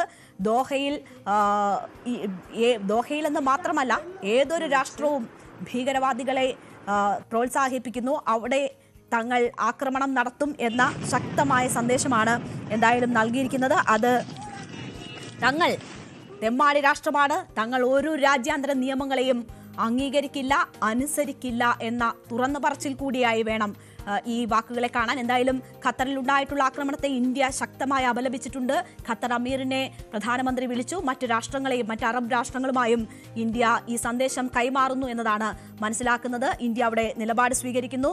GCC രാഷ്ട്രങ്ങൾ എല്ലാം ഒരുമിച്ച് നിൽക്കുന്നു. അറബ് രാഷ്ട്രങ്ങളെല്ലാം ഒരുമിച്ച് നിന്ന് പോരാടാൻ തീരുമാനിക്കുന്നു ഈ വിഷയവുമായി ബന്ധപ്പെട്ട്. അതൊരു സൈനിക തലത്തിലുള്ള മറുപടി എന്ന നിലയിലല്ല, നയതന്ത്ര തലത്തിൽ ആ രീതിയിൽ ശക്തമായ തിരിച്ചടി ഇതുമായി ബന്ധപ്പെട്ട് നൽകണമെന്നതാണ് മനസ്സിലാക്കുന്നത്. എന്തായാലും 72 മണിക്കൂറിനിടയിൽ 6 രാഷ്ട്രങ്ങളിൽ ഒരേപോലെ ആക്രമണം നടത്തി ഇസ്രയേൽ എന്ന വിവരമാണ് അൽ ജസീറ പങ്കുവെക്കുന്നത്. അപ്പോൾ അത്തരം ഒരു രാഷ്ട്രം, അതിനുശേഷവും ലോകരാഷ്ട്രങ്ങൾ അതിനെ അപലപിക്കുമ്പോഴും പറയുന്നു ഇനിയും തങ്ങൾ ആക്രമണം നടത്തും, ഇനിയും ഹമാസിനെ ഒളിപ്പിക്കുന്ന ഏതൊരു രാഷ്ട്രത്തിന് നേരെയും ആക്രമണം തങ്ങൾ നടത്തുമെന്ന വെല്ലുവിളിയാണ് ഇസ്രയേലിന്റെ ഭാഗത്തു നിന്നും ഉണ്ടായിക്കൊണ്ടിരിക്കുന്നത്.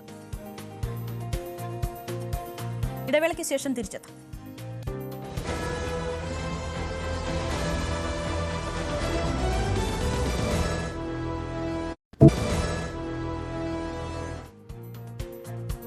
ഇനി സായനയാത്രയിലേക്ക്.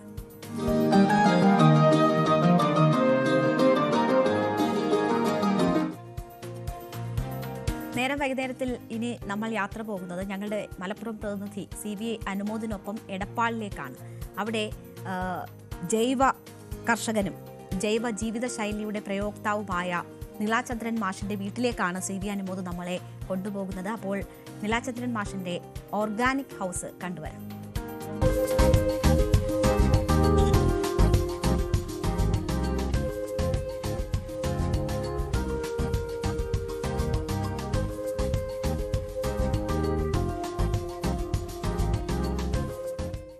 നേരം വൈകുന്നേരത്തിൽ ഇന്ന് പരിചയപ്പെടുത്താൻ പോകുന്നത് അല്പം വേറിട്ട ഒരു കാഴ്ചയാണ്.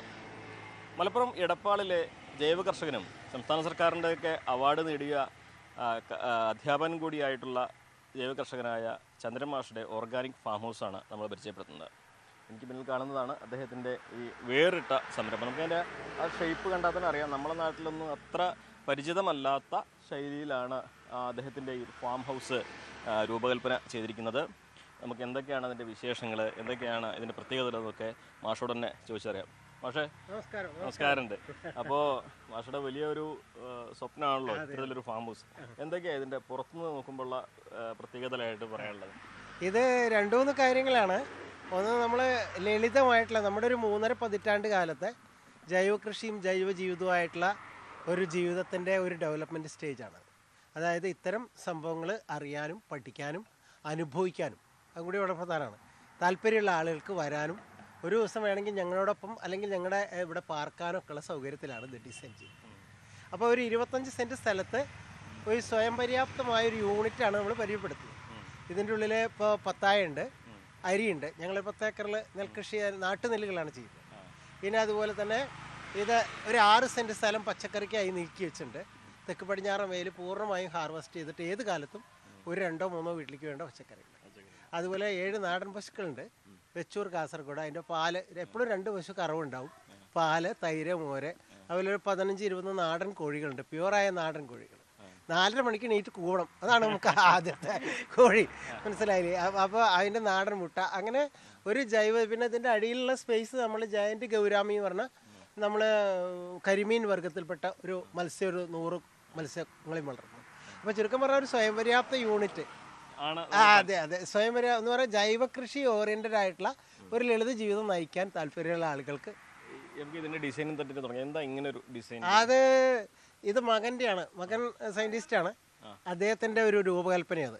അദ്ദേഹം പറഞ്ഞത് അപ്പുറത്ത് വീടൊക്കെ റിനോവേറ്റ് ചെയ്യണം. അപ്പം ഞാൻ പറഞ്ഞു ഇങ്ങനെ കാർഷിക പരിപാടികൾ വളരെ നന്നായി ഈ 4 പതിറ്റാണ്ട് നടന്നിട്ട്, അപ്പോൾ പറഞ്ഞത് കണ്ടിന്യൂ ചെയ്യാൻ പറ്റിയ ഒരു സൗകര്യം ഉണ്ടാക്കാൻ പറഞ്ഞിട്ട് മൂപ്പര് രൂപകൽപ്പന ചെയ്തിട്ടില്ല. മേൽക്കൂര നമ്മൾ ഷീറ്റാണ്. ഷീറ്റ് പറഞ്ഞപ്പോൾ ചൂട് വരും പറഞ്ഞു. അപ്പോൾ അതിൻ്റെ അടിയിൽ ചൂട് വരാതിരിക്കാനുള്ള 2.5 inch thermocol, 40 micron radiant barrier, പനമ്പ് ഇതുപയോഗിച്ച് സീൽ ചെയ്തിരിക്കും. ഒട്ടും ചൂട് വരില്ല. പിന്നെ 1 മീറ്റർ ഉയരത്തിലാണിത്. അപ്പോൾ അതുകൊണ്ട് വായുപ്രവാഹം വളരെ കറക്റ്റായിരിക്കും, ജീവിക്കാൻ വളരെ സുഖമാണ്. പിന്നെ അടിയിൽ വെള്ളമുള്ള കാരണം ഏത് സമയത്തും നല്ല ഒരു കൂൾ അന്തരീക്ഷം. നിലം ഒക്കെ സിമെൻറ്റ് ബോർഡാണ്, മറ്റൊന്നുമില്ല. ഇരുമ്പ് സിമെൻറ്റ് ബോർഡ് മാത്രമേ ഉള്ളൂ. മുകളിലുള്ള സ്ട്രക്ചർ ഒരു 10-9 അടിക്ക് റൂഫുണ്ട്. അതിൻ്റെ മുകളിൽ നമുക്ക് കാർഷിക ഗൃഹാതിരുത്തങ്ങൾ എന്ന് പറഞ്ഞാൽ നെല്ല്, വൈക്കോല്, അടയ്ക്ക, കുരുമുളക് ഇത്തരം സ്റ്റോർ ചെയ്യാനുള്ള സ്റ്റോറേജ് പ്ലേസാണ്. ഇങ്ങനെയാണ് നമ്മളെ മാഷിന്റെ ഓർഗാനിക് ഹൗസിലേക്ക് കയറുന്നത്. ഇവിടെ ഗസ്റ്റൊക്കെ ഇരിക്കാം. ഓണക്കാലമാണ്, ഗസ്റ്റൊക്കെ ഉണ്ട്. ഇവിടുത്തെ ആരൊക്കെയാണ് ഇവിടെ വന്ന് കയറുമ്പോൾ തന്നെ നമുക്ക് ഏറ്റവും ഈ മേൽക്കൂര തന്നെയാണ്. ഇപ്പോൾ നമ്മൾ ഒരു ഉച്ചയ്ക്കാണെങ്കിൽ പോലും വലിയ ചൂടൊന്നും ഇവിടെ അനുഭവപ്പെടില്ല. കാരണം പനമ്പാണ് ഇവിടെയൊക്കെ ഈ 2 വശത്തും ഉള്ളത്, അല്ലേ? അങ്ങനെയല്ലേ? പക്ഷേ ഒട്ടും ചൂട് അനുഭവമില്ല. എന്ന് പറഞ്ഞാൽ മുകളിലൊരു സ്റ്റെയർ ഉണ്ട്, അടിയിൽ ഈ എങ്ങനെയാണോ നമ്മൾ ഈ ഫ്ലാസ്കിൻ്റെ ഒക്കെ സിസ്റ്റമാണ്. ഉള്ളിലുള്ള താപം പുറത്തേക്ക് വരാത്ത വിധത്തിൽ. അപ്പോൾ ഇതിനുള്ള താപം കീഴ്പ്പെട്ട് വരാതെ. അപ്പോൾ ഇത് നമ്മൾ ഉദ്ദേശിക്കുന്നത് എല്ലാം കൊണ്ടും ഒരു സമഗ്രമാണ്. അപ്പോൾ അത് പുസ്തകങ്ങളാണ്. അതിൽ 300ഓളം ജൈവകൃഷിയെ കുറിച്ചുള്ള പുസ്തകങ്ങളാണ്. അത് ഹോർത്തൂസ് മലബാറിക്കസ് മുതൽ സുഭാഷ് പലേക്കറുടെ പ്രിൻസിപ്പിൾസ് ഓഫ് നേച്ചർ ഫാമിങ്ങിൻ്റെ 3 എഡിഷൻ വരെയുള്ള ഒരു ജൈവകൃഷി ചെയ്യാൻ താല്പര്യമുള്ള ആൾക്ക് അറിയാനുള്ള ഇൻഫർമേഷൻസ് മുഴുവൻ. ഞാനൊരു 5 പുസ്തകങ്ങൾ എഴുതിയില്ല. ആ പുസ്തകങ്ങളും ഇതിൽ വെച്ചു. നമുക്ക് ഉള്ളിലേക്ക് പോകുമ്പോൾ ഇവിടുത്തെ ഏറ്റവും സാധാരണ ഇപ്പോൾ എവിടെയും കാണാത്ത ഒന്നാണ് പത്തായം. ഇതാണ് പത്തായം. ഇതിലാണ് വിലമതിക്കാനാകാത്ത മൂല്യമുള്ള നെല്ലുകളൊക്കെ സൂക്ഷിച്ചത്, അല്ലേ? പണ്ടത്തെ കാലത്ത് പത്തായത്തിലാണ് കൊയ്ത്ത് കഴിഞ്ഞാൽ പിന്നെ എല്ലാം സൂക്ഷിക്കുന്നത്, അല്ലേ? ഇത് എവിടുന്ന ഇവിടെ ഉണ്ടായിരുന്നത് തന്നെയാണ്. 200 കൊല്ലം പഴപ്പങ്ങളാണ്. ഇപ്പം ഇത് ഞാൻ മാറ്റി. ഇത് ഈ ഒരു അടപ്പ് കേടുവന്നു. അപ്പോൾ കാരണം മാറ്റി പ്യുവർ പ്ലാവിൻ്റെ കാതലിൽ ഒരു 200 വർഷം മുമ്പ് നമ്മുടെ മുൻ തലമുറ ഉണ്ടാക്കിയിട്ടുള്ളതാണ്. മനസ്സിലായില്ല? അത് നമ്മളെല്ലാവരും കളഞ്ഞപ്പോഴും നമ്മളത് കളയാതെ സൂക്ഷിച്ചു. ഇതിലിപ്പോൾ അരികളാണ്, വ്യത്യസ്ത അരികളാണ്. എന്ന് പറഞ്ഞാൽ ചാക്കിൽ നിറച്ച് വെച്ചിരിക്കുകയാണ്. ഇതിൽ ചിറ്റാണി ഉണ്ട്, ചേറ്റാടി, ട്രഡീഷണൽ റൈസാണ്. അതെ അതെ, ഞാൻ 10 ഏക്കറിൽ നെൽകൃഷി ചെയ്യുന്നത് 3.5 പതിറ്റാണ്ടായിട്ട്. അത് നാട്ടുനെല്ലുകൾ തന്നെയാണ് ചെയ്യുന്നത്. അതിൻ്റെ അരിയാണ്, തവിട് കളയാത്ത അരിയാണ്. ഇത് ഇങ്ങനെ അതിൻ്റെ ഉണക്കല്ലരി. അതുപോലെ ഇതാണ് ഇപ്പം അരി. ഇതാണ് അരി, തവിടുള്ള ഫുൾ തവിടുള്ള അരികളാണ്. അപ്പോൾ അതിൻ്റെ അർത്ഥം പ്രമേഹം ഉണ്ടാവില്ല. അതുപോലെ ഇത് കെമിക്കൽ ഉപയോഗിക്കാത്ത ആയ കാരണം പ്രഷറും ഉണ്ടാവില്ല. അതാണ് വിത്തിന്റെ ആവശ്യത്തിന് മാത്രമായിട്ടാണോ അതോ അല്ല ഉപയോഗിക്കാൻ. ഇത് ഭക്ഷണാവശ്യത്തിനുള്ള. ഇതിപ്പോൾ ആളുകൾ ഇവിടെ വരും, ഏകദേശം 10 ടണ്ണോളം അരി ഉണ്ടാവും ഒരു വർഷം ഇവിടെ. അത് മുഴുവൻ ആളുകൾ കേരളത്തിലെ ഇത് കൊണ്ടുപോകും. അതാണ് നമ്മുടെ കൃഷി. ഇപ്പോൾ ആർക്കും വേണ്ടി ഉണ്ടാക്കണമല്ല, എല്ലാവർക്കും താല്പര്യം കാരണം അവരിങ്ങോട്ട് വരികയാണ്. നാളേക്ക് ഇതിനെ പരിചയപ്പെടുത്താനുള്ള ഒരു. അതെ, നമ്മുടെ കാർഷിക ഗൃഹാതിരുത്തങ്ങൾ എന്നാണ് നമ്മൾ പറയണം. വല്ല, വൈക്കോല്, അടയ്ക്ക, കുരുമുളക്, അതൊക്കെ കർഷകന്റെ ഉൽപ്പന്നങ്ങൾ ഉണ്ടാവുമല്ലോ, അതൊക്കെ സൂക്ഷിക്കാനുള്ള സ്ഥലമാണ്. ഇത് പിന്നെ ഒരു കോമൺ സ്റ്റോറേജ് പ്ലേസ് ആണ്. ഇപ്പൊ നമ്മുടെ ഒരു വീടിന്റെ പണി നടക്കുന്ന കാരണം നമ്മുടെ അവിടുത്തെ ഗൃഹാതിരുത്തങ്ങളും ഇവിടെ ഉണ്ട്. ഇതിന്റെ നിർമ്മിതി പറഞ്ഞാൽ നമ്മുടെ ഇപ്പൊ ഇവിടെ ഇങ്ങനെ ഇതിന്റെ 8 വിങ്സ് ആണ് ഇതിന്റെ ഏറ്റവും പ്രധാനം. നമുക്ക് ആവശ്യമുള്ളപ്പോൾ മുഴുവൻ വീട് തുറന്നു വെക്കാം. കംപ്ലീറ്റ് ഒരു ഒട്ടും ഇല്ലാത്ത വിധത്തിൽ നമുക്ക് ഒരാൾക്ക് ഒറ്റയ്ക്ക് തന്നെ ചെയ്യാൻ പറ്റുമോ? ഇത് കംപ്ലീറ്റ് ഒരു മുകളിൽ കുറ്റി നമുക്ക് മുകളിലല്ല തുറക്കാം, ഒരു തുറന്ന് കാണിക്കാം. അപ്പോഴാണ് അതിന്റെ ഭംഗി.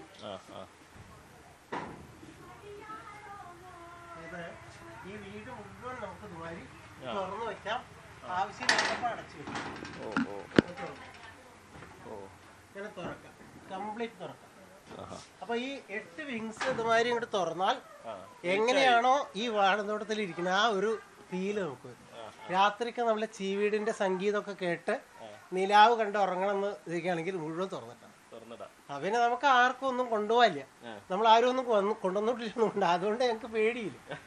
ആരും ഒരാളിഞ്ഞ് വന്നാൽ പോലും അയാൾക്ക് ഇതൊക്കെ കാണാമെന്നല്ലാതെ അതിൻ്റെ അപ്പുറത്തുള്ളൊരു സുരക്ഷിതത്വം നമുക്ക് പ്രകൃതി തരുന്ന സുരക്ഷിതമാണ് വരണം.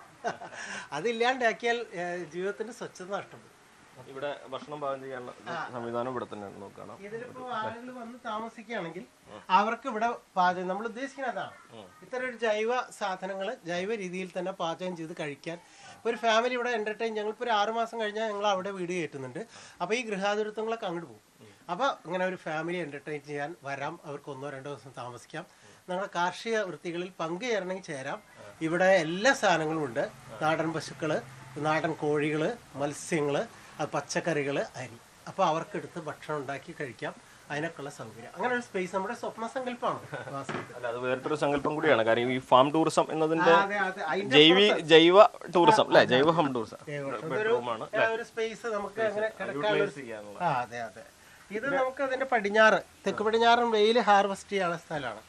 ഇവിടെ ഒരു 6 സെന്റ് സ്ഥലം നമ്മൾ ഇതിന്റെ പച്ചക്കറിക്ക് വേണ്ടി ഒഴിവാക്കിയിട്ടിരിക്കുകയാണ്. ഇപ്പൊ ഇത്തിരി കുറവാണ്. ഇനിയിപ്പോ ഒന്നും കൂടി ഒരു ഇത് കഴിഞ്ഞാൽ തുടങ്ങുകയാണ്. അപ്പോൾ നേരെ പുറത്തേക്ക് ഇറങ്ങിയാൽ കൃഷിത്തോട്ടത്തിലേക്കാണ്. അതായത് ഇവിടെ നിങ്ങൾ നോക്കിയാൽ പടിഞ്ഞാറ് നിലാവ് കാണണം, അതുപോലെ തെക്ക് പടിഞ്ഞാറൻ വെയിൽ കിട്ടി ഈ പച്ചക്കറി വളരണം. ഈ 2 വെയിലിന് തെക്ക് പടിഞ്ഞാറൻ വെയിൽ പറഞ്ഞാൽ ഏകദേശം 12 കിലോ കലോറി സൗരോർജ്ജമാണ് ഒരു ദിവസം തെക്ക് പടിഞ്ഞാറൻ വെയിലൂടെ നമുക്ക് കിട്ടുന്നത്. അതിന്റെ 5-1 ഹാർവെസ്റ്റ് ചെയ്യാൻ പറ്റുകയാണെങ്കിൽ നമുക്ക് വേണ്ട ഭക്ഷണം ഉണ്ടാവുന്നത്. സൂര്യപ്രകാശമാണ് ഭക്ഷണമായി മാറുന്നത്. ഇവിടെ നമുക്ക് കാണാം വഴുതനങ്ങയൊക്കെ വിളഞ്ഞു കിടക്കുകയാണ് അല്ലേ, എല്ലാ കക്കരിയും. അതാ കക്കരി എങ്ങനെ ഉണ്ടായി നിൽക്കുന്നത്, കക്കരിയൊക്കെ വിളഞ്ഞു കിടക്കുന്നത് കാണാം. ഞാൻ കിടക്കും അവിടെ അങ്ങനെ. അപ്പൊ തന്നെ ഇവിടെ പശു തൊഴുത്ത് ഇവിടെ തന്നെയാണ്. തൊഴുത്ത് പറഞ്ഞാൽ അതിലും പ്രത്യേകത ഉണ്ട്. നമ്മളെ നാടൻ പശുക്കളെ വളർത്തുന്നുള്ളൂ. വെച്ചൂരും കാസർഗോഡും പശുക്കളാണ്. നമ്മുടെ 10 ഏക്കർ നെൽകൃഷിക്കുള്ള ചാണകവും മൂത്രവും ജീവാമൃതും എല്ലാം ഇവരാണ്. കുളം പശു അല്ലേ? അത് കുളം പശുക്കളാണ്. ഇത് വെച്ചൂരാണ്, ഇത് കാസർഗോഡാണ്, ഇത് വില്യാദ്രിയാണ്. ഇതൊക്കെ ഇൻഡിജിനസ് നമ്മുടെ നാടൻ പശുക്കളാണ്. ഇതിപ്പോ അതിന്റെ കുട്ടിയാണ്, കപില വർഗത്തിൽപ്പെട്ടാണ്. ശരിക്കും 1000 പിന്നെ കാസർഗോഡ് പ്രസവിക്കുമ്പോൾ ഒരു കപില ഉണ്ടാവും. അങ്ങനെ അനുഗ്രഹം കൊണ്ട് കിട്ടിയിട്ടില്ല കപില കുട്ടിയാണ്. പ്രത്യേകത അതിന്റെ കണ്ണ്, മുഖം ഒക്കെ ഒരു പ്രത്യേക ഷേപ്പാണ്. അതിന്റെ നിറം ഒരു ഇതുമാതിരി രാഷ് കളറായിരുന്നു. പൈക്കുട്ടിയാണ്. മാത്രമല്ല വേറൊരു കളറും ഉണ്ടാവില്ല, ഒരു ഒറ്റ കളറായിരിക്കും. കണ്ണ്, അതുപോലെ അതിന്റെ മുഖം ഒക്കെ ഒരു പ്രത്യേക മാൻകുട്ടിയുടെ ഷേപ്പിലുമാണ്. ഇതൊന്ന് ഇവിടേക്കുള്ള വൈക്കോലൊക്കെ വൈക്കോല് നമുക്ക് ഇവിടെ ഉണ്ട്, വൈക്കോലുണ്ടാവും, എല്ലാം ഉണ്ട്. പിന്നെ ഇത് നമ്മുടെ വയലാണ്. അപ്പൊ അത് നമ്മുടെ വളരെ നാച്ചുറലായിട്ട് ഇപ്പൊ പശുക്കളെ കെട്ടും. ഇനിയിപ്പോ ഒരു 20 ദിവസം കഴിഞ്ഞാൽ ആണത് അവരിറങ്ങി പോയി തിന്ന് തിരിച്ചു വരും. മനസ്സിലായില്ലേ? 20 ദിവസം കഴിഞ്ഞാൽ നമ്മള് നെല്ല് അതെ നെല്ല് ഇതിലൊക്കെ കൃഷി ഇപ്പൊ ഞാറിട്ടുണ്ട്. അങ്ങനെയാണ്. അപ്പൊ ഇവിടേക്ക് വേണ്ട എല്ലാ സാധനങ്ങളും ഈ ഒരു 50-100 മീറ്റർ ചുറ്റളവിൽ ഉണ്ടാവുക. അതിന്റെ വേണ്ടി പരിപാലിക്കുക അല്ലേ? ഇവിടെ കൃഷിത്തോട്ടമായിട്ട് തന്നെ ഇതും കിടക്കുന്നത് അല്ലേ? ഇതിൽ നമ്മള് എന്ന് പറഞ്ഞാൽ ഒരു വീട്ടിലേക്കുള്ള മഞ്ഞള്, ഇഞ്ചി, മനസ്സിലായ പച്ചക്കറി, ഇതപ്പോ മഞ്ഞളാണ്. നമുക്ക് ഈ വീട്ടിലേക്ക് ഇവിടെ വരുന്നവർക്കൊക്കെ കൊടുക്കാനുള്ള മഞ്ഞൾ ഇവിടെ ഉണ്ടാവും. അതുപോലെ അവിടെ നിന്ന് അങ്ങോട്ട് ഇഞ്ചി ചെയ്തിട്ടുണ്ട്. ഇത് പറഞ്ഞാൽ വളരെ ലോ ലൈറ്റ് ഡിമാൻഡാണ്. അപ്പൊ അതുകൊണ്ട് കഴുകുന്നോട്ടത്തിൽ ഉണ്ടാവും. വളരെ സൂര്യപ്രകാശം കുറവാണ്. ഇവിടെ വലിയ മത്തങ്ങയൊക്കെ വിളഞ്ഞു കിടക്കുന്നുണ്ട്. ഇതെല്ലാം ജൈവ മാത്രമാണ്. നമ്മൾ 4 പതിറ്റാണ്ടായി കെമിക്കൽ എന്ന് പറയുന്ന സാധനം, പഞ്ചസാര, തവിട് കളയാത്ത അരി, അതുപോലെ ഈ വാങ്ങുന്ന മൈദ മുതലായ സാധനങ്ങൾ വീട്ടിൽ കൊടുത്തിട്ടില്ല. അങ്ങനെയുള്ളൊരു ജൈവ ജീവിതം എന്നാണ് നമ്മളതിനെ പറയുന്നത്. അത് നയിക്കുന്നത് മത്തൊക്കെ അങ്ങനെ ഇഷ്ടം പോലെ ഉണ്ടാവും. ഒരു 16 മത്തപ്പം പൊട്ടിച്ചു പോകണം. ഇനിയും ബാക്കിയാണ് ആ നിൽക്കുന്നതൊക്കെ. മനസ്സിലായി? അപ്പം അതിൻ്റെ അർത്ഥം ഭക്ഷണമില്ല എന്ന് പറയാൻ പാടില്ല. അതെ, അതിന്റെ ഒരു വൈവിധ്യം ഉണ്ടാക്കും. വൈവിധ്യം. അതെ. അപ്പോൾ അതാണ് പ്രേക്ഷകരുമായി പങ്കുവെക്കാനുള്ളത്. എടപ്പാൾ നീലിയാടാണ് അദ്ദേഹത്തിൻ്റെ വീടുള്ളത്. ഇതാണ് മാഷിൻ്റെ ഓർഗാനിക് ഹൗസിൻ്റെ വിശദമായ വിവരങ്ങൾ. അപ്പോൾ ആർക്കും ഇവിടെ വരാം, ഈ കാര്യങ്ങൾ കാണാം, മനസ്സിലാക്കാം. ഒപ്പം വേണമെങ്കിൽ ഇവിടെ താമസിക്കാനുള്ള സൗകര്യങ്ങളുമുണ്ട്. എന്താണെങ്കിലും പ്രകൃതിയെ അറിയാൻ, ജൈവ കൃഷിയെ അറിയാൻ ഒക്കെ താല്പര്യമുള്ളവർക്ക് ഇവിടേക്ക് എപ്പോഴും സ്വാഗതമോതുകയാണ് ചന്ദ്രമാഷ്. അഖിലോട്ട് പറഞ്ഞൊപ്പം CB Anumod, news 18. Thank you so much Anumod. ഈ പ്രകൃതിയോട് ഇത്രയും ഇണങ്ങിയ ഒരു വീട് പ്രേക്ഷകർക്ക് പരിചയപ്പെടുത്തിയതിന് എന്തായാലും ഓർഗാനിക് കൃഷിയെക്കുറിച്ച് അറിയാനും പഠിക്കാനും അവിടെ ചെല്ലാം, അതിഥികളെ സ്വീകരിക്കാൻ അത്രമാത്രം നിറഞ്ഞ മനസ്സോടെ മാഷ് അവിടെ കാത്തിരിക്കുകയാണ്. അപ്പോൾ ഇത് പ്രേക്ഷകർക്ക്, ഓർഗാനിക് കൃഷിയെ സ്നേഹിക്കുന്നവർക്ക് വളരെ പ്രയോജനപ്പെടുമെന്ന് കരുതുകയാണ്. അപ്പോൾ എല്ലാ പ്രേക്ഷകർക്കും ഇന്നത്തെ സമയം നമ്മുടെ അവസാനിക്കുകയാണ്. എല്ലാ പ്രേക്ഷകർക്കും ഇഷ്ടപ്പെട്ടു ആ റിപ്പോർട്ട് എന്ന് ഞാൻ കരുതുന്നു. നമുക്ക് നാളെ വീണ്ടും കാണാം. ബൈ.